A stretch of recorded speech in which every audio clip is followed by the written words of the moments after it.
মুস্তাফিজুর রহমানের ক্যাচটি দেখে আমি বিশ্বাসই করতে পারছিলাম না, এটা আমার দেখা সেরা ক্যাচ।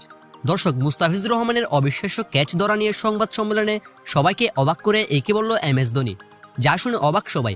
বিস্তারিত জানতে চ্যানেলটি সাবস্ক্রাইব করে এবং ভিডিওতে একটি লাইক দিয়ে শেষ পর্যন্ত দেখতে থাকুন। দর্শক, গতকাল রাতে IPL এর অন্যতম সেরা দল মুম্বাই ইন্ডিয়ান্সের বিপক্ষে নিজেদের ষষ্ঠ ম্যাচে খেলতে নেমেছিল মুস্তাফিজ ধোনিদের চেন্নাই সুপার কিংস।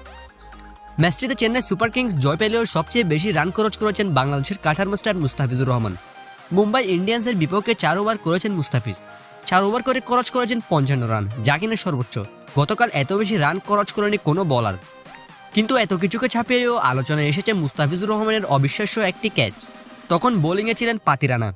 তার বলে সূর্যকুমার ছক্কা মারার চেষ্টা করলে বল প্রায় মাঠের বাইরেই চলে যাচ্ছিল। সবাই ভেবেছিল এটি ছক্কা হবে, কিন্তু সেখানে দাঁড়িয়েছিল বাংলার ছেলে মুস্তাফিজ। প্রথমে অনেক কষ্টে লাফিয়ে বলটি ধরেন মুস্তাফিজ, পরে বলটি ধরে নিজেকে কন্ট্রোল করতে পারছিলেন না তিনি, তাই তিনি বলটি ছুঁড়ে মারেন মাঠের ভিতরে। এরপর নিজেকে কোনো মতে সামলে নিয়ে মাঠের ভিতরে এসে আবারও বলটি তালুবন্দি করেন মুস্তাফিজুর রহমান, যা দেখে রীতিমতো হতভম্ব হয়ে যায় হাজার হাজার দর্শক এবং খেলোয়াড়েরা, এবং অবাক হয়েছেন MS ধোনি নিজেও। মুস্তাফিজুর রহমানের এমন অবিশ্বাস্য ক্যাচ দেখে তখন সংবাদ সম্মেলনে মুস্তাফিজুর রহমানের সতীর্থ MS ধোনি বলেন, মুস্তাফিজুর রহমানের ক্যাচটি আমার দেখা সেরা ক্যাচ ছিল। আমি বিশ্বাসই করতে পারছিলাম না সেই মুহূর্তে, এমনকি তার সেই ক্যাচের পর আমাদের ম্যাচের মোড় ঘুরে গিয়েছে। দর্শক, গতকাল রাতে নিজেদের ষষ্ঠ ম্যাচে মুম্বাই ইন্ডিয়ান্সের বিপক্ষে মাঠে নেমেছিল মুস্তাফিজ। নিজেদের ষষ্ঠ ম্যাচে মুম্বাই ইন্ডিয়ান্সকে পরাজিত করে দুর্দান্ত জয় তুলে নিয়েছে চেন্নাই সুপার কিংস।